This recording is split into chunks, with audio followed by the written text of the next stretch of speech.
was alone. Not just living alone, surrounded by empty houses. My neighborhood was one of those quiet, gated rows where everyone knows everyone. Families, retirees, kids who used to play outside until sunset. Then, one by one, they left. Weddings, long vacations, out-of-town work. Before leaving, 3 of my neighbors gave me their spare keys. "Just check in once a week," they said. "Make sure the lights work. Call us if anything feels off." At first, I felt important, trusted. By the 3rd week, the silence started feeling managed, like the neighborhood was holding its breath.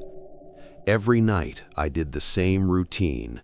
Locked my doors, checked the windows, walked the street once. Nothing ever happened. Until that night. I woke up because my room wasn't dark. A faint glow slipped through my curtains. I checked the time. 2:17 a.m. Across the street, the Sharma house. The lights were on. Every single one. Living room, kitchen, upstairs hallway. That made no sense. They had left for Dubai 6 weeks ago.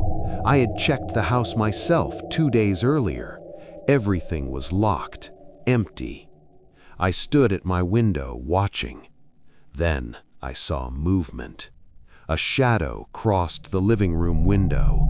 Slow, careful. Someone was inside.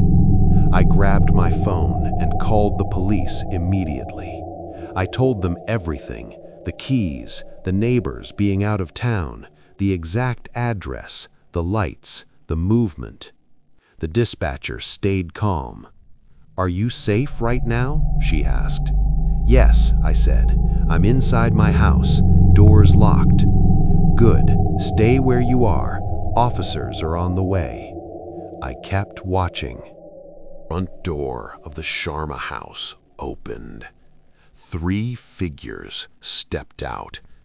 They stood under the streetlight, not talking, not rushing, just looking directly at my house. My stomach dropped. "They're outside now," I whispered. "They're looking at me." "Can they see you?" the dispatcher asked. I backed away from the window. "I don't know." Then they started walking. Not fast, not slow. Together, toward my house. I locked my bedroom door and grabbed the baseball bat I kept under my bed. My hands were shaking so badly I almost dropped my phone. "They're coming here," I said.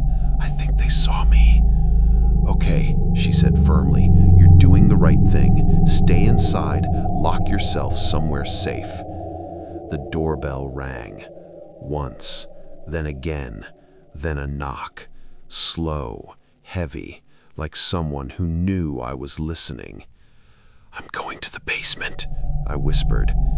"Take the bat with you," she said. "Stay on the line." I crept downstairs, every sound inside my own house suddenly unfamiliar. The basement was unfinished, concrete walls, one small window near the ceiling. I locked myself inside and turned off the light. Upstairs, I heard the front door open. I hadn't unlocked it. Footsteps entered. 3 sets, measured, deliberate. "They're inside," I whispered. "They broke in." "Help is close," the dispatcher said. "Stay hidden. Do not confront them." The footsteps moved slowly through my living room, then the kitchen. Then they stopped. Silence. My phone buzzed. Low signal warning. Then I heard something that made my blood go cold. A voice. Not shouting, not whispering, just conversational. "We know you're down there." I covered my mouth to stop myself from making a sound. The basement door opened. Footsteps came down the stairs. I pressed myself into the corner, gripping the bat so tightly my fingers went numb. "They're here," I whispered. "They found me." The dispatcher didn't respond immediately. Then she said something that didn't make sense. "Sir, can you confirm something for me?" "What?" I whispered urgently.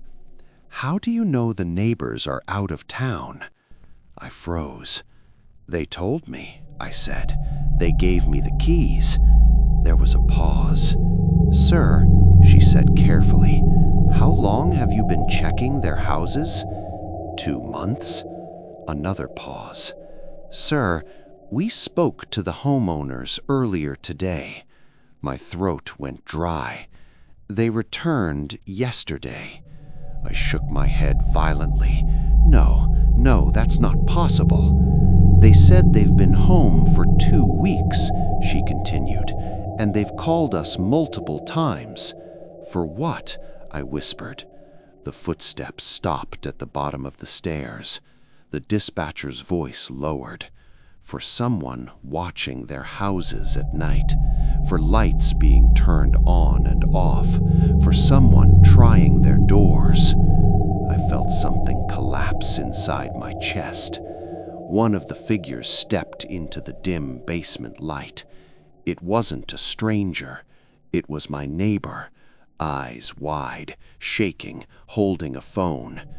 "We tried knocking," he said. "You kept turning the lights off." Another voice behind him. "You called the police on us," someone said. "You told them we weren't supposed to be here." I backed away, my head spinning. "I was protecting your house," I said weakly. "You gave me the keys." They looked at each other, then back at me. "We never gave you any keys." My phone slipped from my hand. On the screen, the dispatcher spoke one last time. "Sir, you've been reporting break-ins that never happened. You've been describing yourself." The realization hit slowly, painfully. I wasn't watching empty houses. I was watching occupied ones. And every night I felt someone was looking back was the night they noticed me standing there.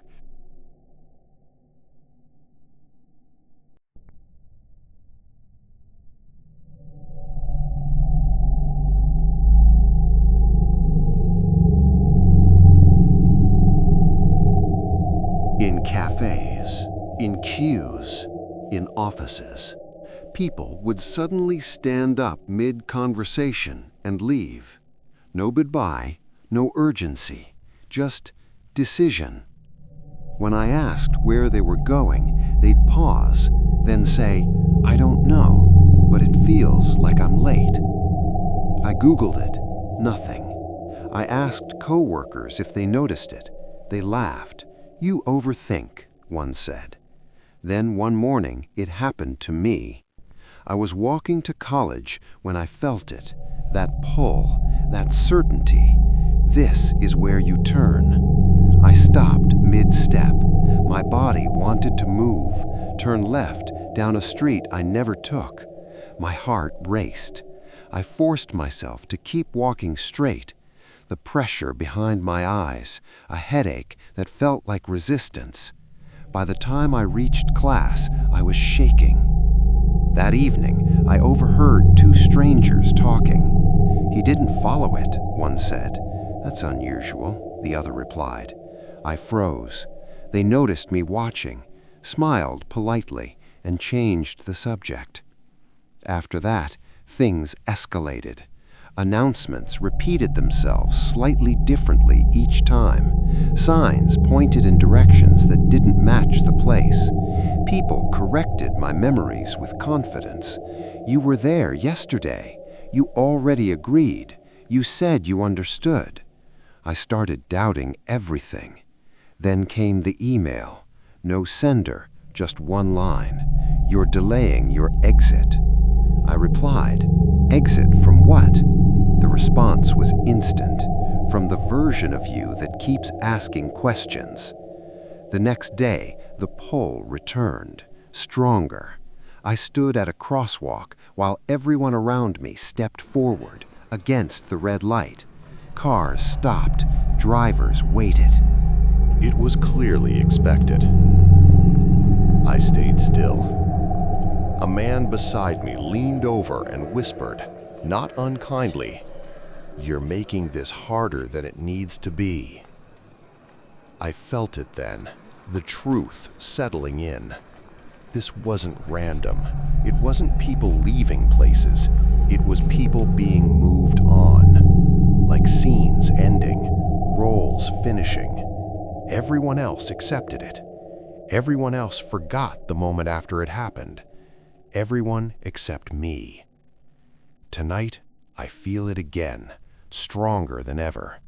That certainty, that calm insistence. This is where you stop.